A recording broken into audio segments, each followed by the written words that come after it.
যে আমি এই প্রথম ভোটার হলাম এবং স্বাধীনভাবে আমার জন্মের পর থেকে আমি এই প্রথম সুষ্ঠুভাবে ভোট হতে দেখছি। আর আমি একজন ব্যক্তিকে নির্বাচন করতে চাই যিনি পার্লামেন্টে বসবে, এবং আমরা চাই যে আমরা নতুন প্রজন্ম চাই যে সঠিক মানুষটি পার্লামেন্টে বসে আমাদের এই তরুণ প্রজন্মকে উৎসাহিত করুক, এমন একজন সঠিক মানুষই পার্লামেন্টে বসুক। আমরা এমনটাই প্রত্যাশা করতেছি।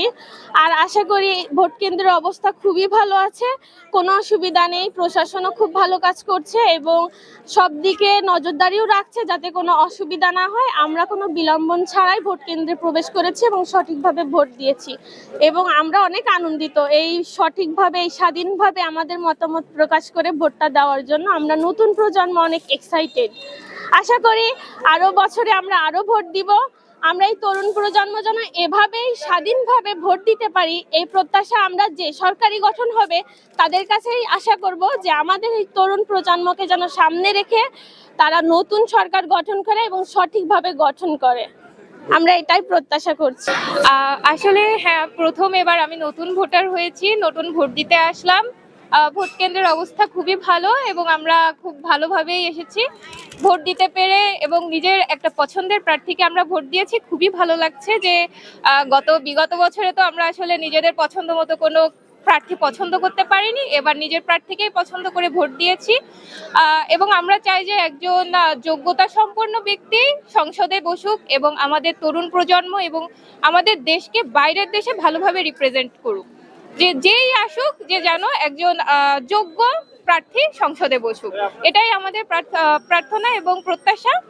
আর আমরা চাই যে আমরা যেন প্রতি 5 বছর পর এভাবেই ভোট দিতে পারি, মানে খুবই আনন্দের সাথে আমরা ভোট দিতে পারি, এটাই আমাদের প্রত্যাশা। আর যে সরকারই আসুক না কেন আমাদের যেন এরকম স্বাধীনভাবে ভোট দেওয়ার অধিকারটা তারা আমাদেরকে দেয়। এই প্রথমেই আমি এই ভোট দিতে আসছি এবং জাতীয় সংসদ নির্বাচনের প্রথম ভোটার আমি আজ এইবারই ভোট দিচ্ছে এবং সুষ্ঠু নির্বাচন হচ্ছে। আগে যতদূর দেখছি যে বা শুনছি বাবা আমার কাছে যে ভোট কেন্দ্রে যেরকম উচ্ছৃঙ্খল থাকে কিংবা আতঙ্ক থাকে, এই বছর তেমনই কোনো কিছু দেখছি না। আর এবং নতুন ভোটার হিসেবে আমি খুবই আনন্দ বোধ করতেছি যে ভালোভাবে সুষ্ঠুভাবে ভোট দিতে পারছি।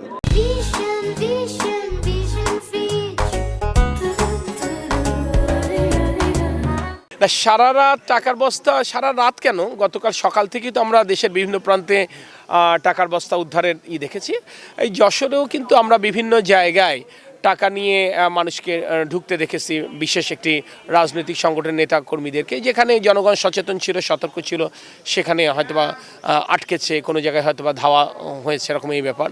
তো আমি আস্থা রাখতে চাই জনগণের প্রতি যে এই টাকার বিনিময়ে আমি বিশ্বাস করি যে জনগণ তাদের এই পবিত্র আমানত আর খিয়ানত করবেন ইনশাল্লাহ।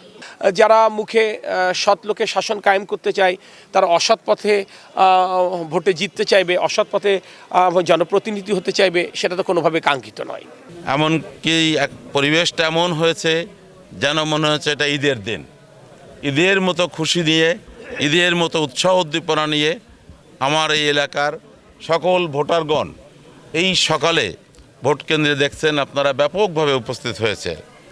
এটা দেখেই বোঝা যায় যে দীর্ঘদিন মানুষ ভোট দিতে না পেরে তাদের যে একটা চাপা ক্ষোভ ছিল, দুঃখ ছিল, আগ্রহ ছিল, সেটার বহিঃপ্রকাশ আজকে সকালেই আপনারা এই ভোট কেন্দ্রে শুরুতেই আপনারা দেখতে পাচ্ছেন।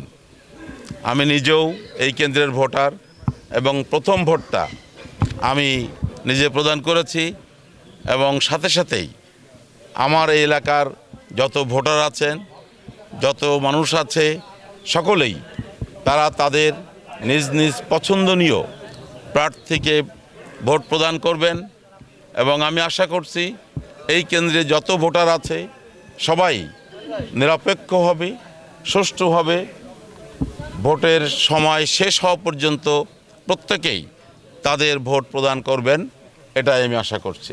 আমার মধ্যে প্রথমবার আমার খুব ইচ্ছা ছিল প্রথম ভোট দেব, এখন আমার প্রথম ভোট দিতে পারি খুব উৎসাহ আছে মনের মধ্যে যে আমি প্রথমবার ভোট দেব।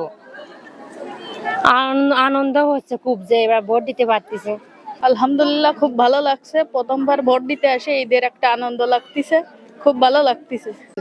17-18 বছর পরে ভোট দিতে এসেছি, ভালোভাবে ভোট দিচ্ছি, সুস্থভাবে।